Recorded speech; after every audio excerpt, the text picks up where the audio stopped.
Whispers here, and as you can see, we are playing World of Warcraft again, and we are currently on my Death Knight, my Alliance Death Knight.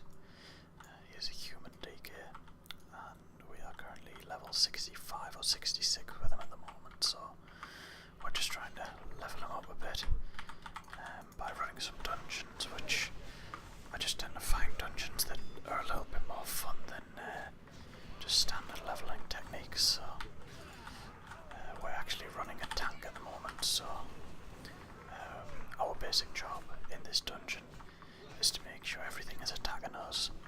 And if you've seen my last Warcraft video, then you'll know that a lot of the looks in this have definitely changed since I was last here.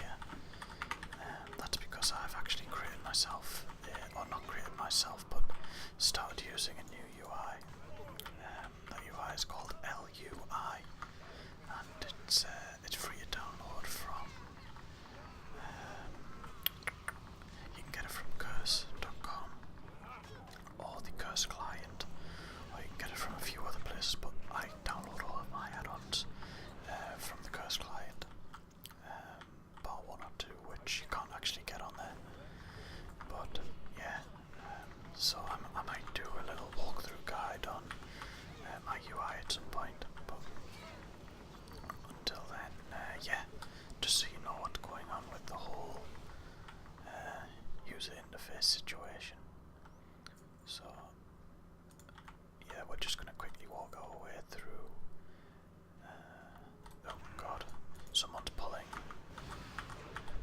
That's the one thing I don't like about World of Warcraft, is when people pull things. It's not always intentional, but it can always be helped if people are willing to just pay attention to whatever they're doing. So let's see who else is in this group. In dungeon groups, you'd get 3 DBS, which are these 3 here on the left hand side. You get a healer, and you get the tank, which is me. So I'll quickly just go through what each player's role is in the dungeon, and give you a little indication of how to play each one, or how you're supposed to play each one. I don't actually play any healers at the moment. I did start one, but I haven't played them for quite a while. But the healer's main job is to keep everybody alive. So as a tank, you can see that I tend to have everybody attacking me all the time, and my health is constantly going down. So I always need to be very careful that I don't die. So I do have my own abilities which I can heal myself with, just in case something happens to the healer. Sorry. Yeah. So we've got our healing ability ourselves, which is that there, that little symbol above us. That gives us back, I think it's 10 or 20% of our health, 10% of our maximum health, which is given back to us. Yeah, but the healer is there so that I don't have to heal myself up when I've got an entire room full of NPCs or mobs attacking me, which is always a good thing. Next up is the DPS. The DPS, their job, or DPS stands for damage per second, so obviously their job is to just do as much damage as they can to any enemies that are popping up. So at the moment we have, what have we got? We have got a human warlock, a night elf druid, and a human paladin, which are our DPS. And in the bottom right hand side of the screen you will see everybody who's doing the DPS in the game. So the orange is the druid down here. In first place, the druid's doing 1.7k damage per second. Then it's me, the Death Knight, which is doing 1.1k a second. And then we've got the paladin warlock doing 0.6, 0.3. And the healer's actually managing to put out a little bit there as well.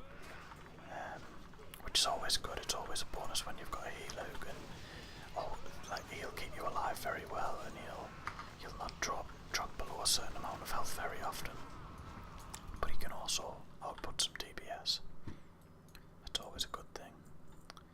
So we followed all of these. I keep forgetting to go through this. Let's accept that. Now this little add-on on the left here is just telling me where I've got to go, so don't worry about that. But yeah, so the DPS, their objective is just to do as much damage as they possibly can to all of these enemies here. The healer's job is to keep me alive, the tank, and my job is to make sure that the mobs are only attacking me. So to do that, you generate something which is called rage, and the rage, depending on how high your rage is, will depend on which target the enemies will attack. So if you've got very high threat or high rage, sorry, I've just completely failed there. I've worded that wrong. The rage is something completely different. It's the threat that you generate that will determine who's attacking who. So the higher your threat, the more likely it is that all the enemies in the room are going to attack you. So what I'll quickly do is I'll swap one of my add-ons down here to display my threat. Well, it'll display the entire group's threat, but it may need to, so I can see what sort of threat I'm giving out. I should always be at the very top of this, so you can see there I'm up on 100% threat, which means I'm the one getting attacked rather than everyone else. The reason you might see some other people taking damage is either if I was to lose threat, or if the enemy was to use what's called an AoE spell, which would attack everyone in the area that he uses it. So yeah, I always keep the highest threat there, just to be able to keep him off attacking everyone else, which means the DPS can focus more on doing more damage, the healer can focus on healing me, and everyone's happy. So do I want this strength, agility and stamina? I tell you what, yeah, we're going to need that. And equip it.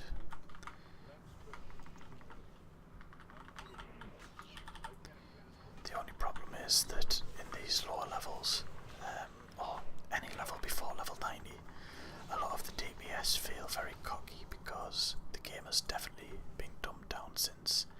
I mean, I didn't start playing until about a year ago, but even since then the difficulty level of playing this game is very, very low compared to what it used to be. So all the DPS just come in and think, oh, I can attack the world, I can just start pulling mobs left, right and centre, and when they eventually lose control of that, of course I'm the one that gets the blame because I'm the one who's supposed to be pulling them.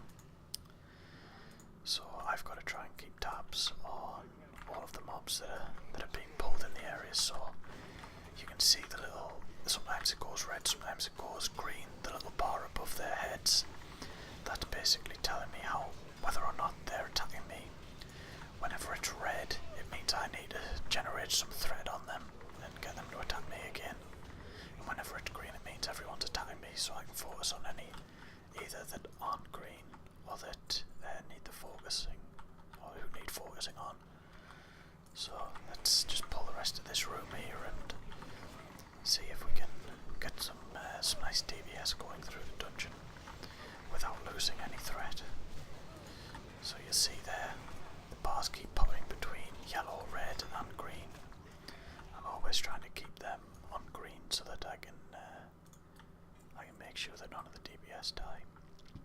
So the next quest we've got here is to kill the Orchenai necromancers. So we've got to kill 3 of these guys, and then that'll give us, or that'll let us move on to the next thing, or the next part of the dungeon. So dungeons can become pretty repetitive after a while, but they are very fun while you're doing them. So this bit's a really good bit for me because I just feel invincible. I get to pull everything pretty much in the room here, and I've just got to be careful that I don't lose aggro too much.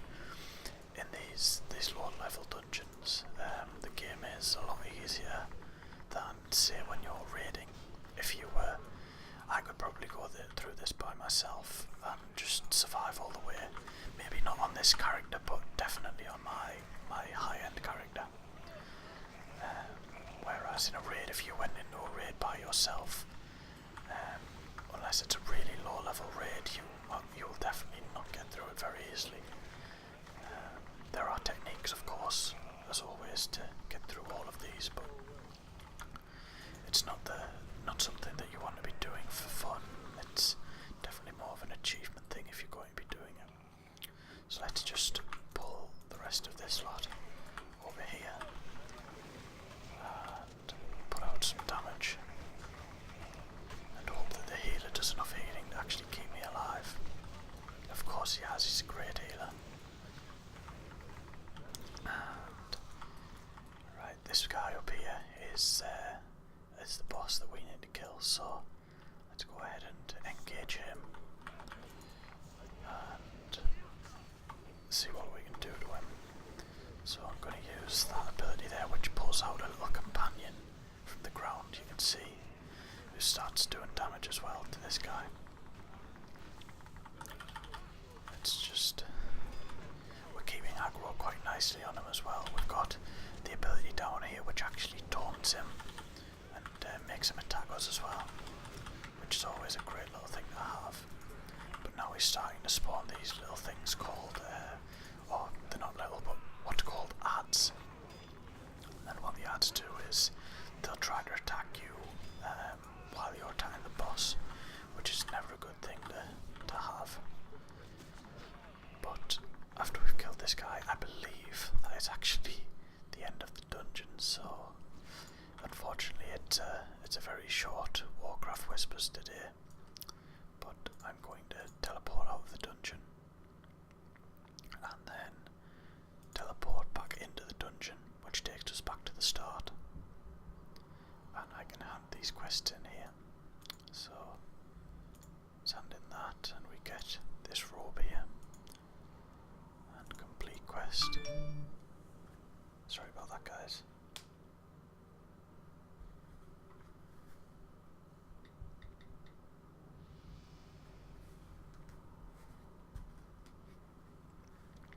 Yeah, sorry about that, but that should be the dungeon over. So I'm going to go and hand in this last quest, and I will see you in the next one, guys.